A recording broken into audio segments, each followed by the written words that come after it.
pagi Pak Guru dan teman-teman. Jadi pada kesempatan kali ini kami akan menjelaskan materi terkait dengan klasifikasi makhluk hidup. Pada kesempatan ini kami akan menjelaskan terkait dengan kingdom plantae. Tetapi sebelum itu izinkan kami memperkenalkan diri kami masing-masing.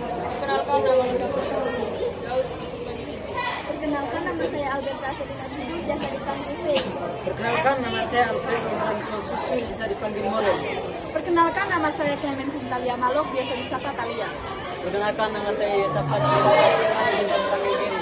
Perkenalkan, nama saya Fredrik Mampang, bisa dipanggil Sylvia. Perkenalkan, nama saya Margarita Patricia. Atau tumbuhan adalah makhluk hidup eukariotik atau memiliki inti sel multiseluler atau tersusun dari banyak sel, dan autotrof atau dapat membuat makanannya sendiri melalui fotosintesis. Mereka memiliki dinding sel dari selulosa dan kloroplas yang mengandung klorofil A dan B, sehingga mampu mengubah energi cahaya matahari menjadi energi kimia atau makanan. Eukariotik multiseluler. Sel-selnya memiliki inti sel atau nukleus yang terbungkus membran yang terdiri dari banyak sel dinding dari selulosa. Dinding sel memberikan struktur dan dukungan yang kuat bagi tumbuhan. Non-motil, umumnya tidak dapat bergerak bebas dan menempel pada satu tempat. Klorofil dan fotosintesis, yang dimana memiliki pigmen klorofil yang memungkinkan mereka mengubah energi cahaya matahari, karbon dioksida, dan air menjadi makanan sendiri atau glukosa dan oksigen. Kemudian ada autotrof. Autotrof di mana mampu membuat makanannya sendiri melalui fotosintesis. Meskipun ada beberapa yang bersifat heterotrof, misalnya tumbuhan karnivora. Kemudian ada pencadangan energi. Pencadangan energi di mana cadangan makanan utama disimpan dalam bentuk pati atau amilum. Kemudian ada reproduksi. Reproduksi di mana bereproduksi secara generatif atau seksual dan vegetatif secara aksesual melalui biji, tunas, stek, dan juga spora. Tentang pergiliran keturunan. Yang pertama itu pergiliran keturunan, yang kedua organ, dan yang terakhir itu jaringan pengangkut.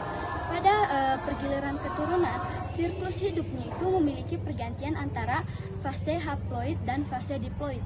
Yang kedua itu organ. Organ seperti akar, batang, dan daun itu kecuali tumbuhan yang tingkatannya rendah seperti lumut yang memiliki perannya masing-masing. Dan yang terakhir itu jaringan pengangkut pada tingkat tinggi. Tumbuhan tingkat tinggi memiliki jaringan pembuluh seperti xilem untuk mengangkut air dan mineral, dan floem untuk mengangkut hasil fotosintesis. Habitat plantae itu sangat beragam, mencakup dua lingkungan, yaitu daratan dan perairan. Untuk daratannya adalah tumbuhan hidup di hutan dan gurun, sedangkan untuk perairannya adalah tumbuhan itu hidup di sungai dan laut. Kingdom plantae antara lain lumut, ada lumut hati dan lumut daun, baku, ada baku ekor kuda dan baku sejati. Tumbuhan berbiji terbuka, atau gimnosperma seperti pinus dan semara. Tumbuhan berbiji tertutup atau gimnosperma seperti padi, mawar, dan mangga. Yang pertama lumut. Contoh lumut hati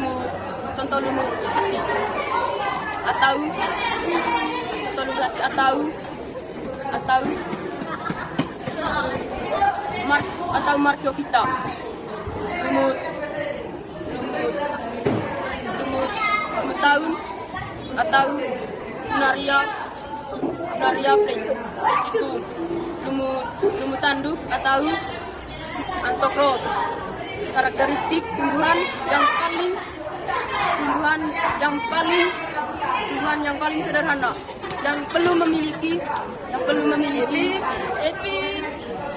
yang belum memiliki akar, batang, dan daun, serta belum memiliki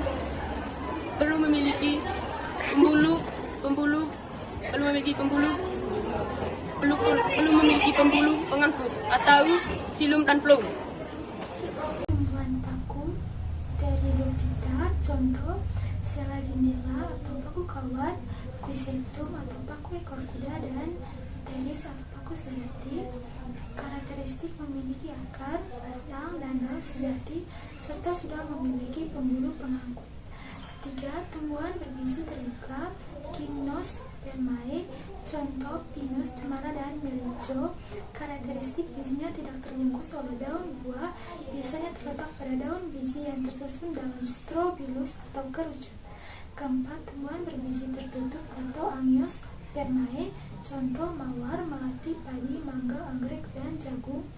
Karakteristik bijinya terbungkus oleh buah, memiliki bunga, daun, akar, dan batang sejati, serta termasuk kelompok tumbuhan berpembuluh.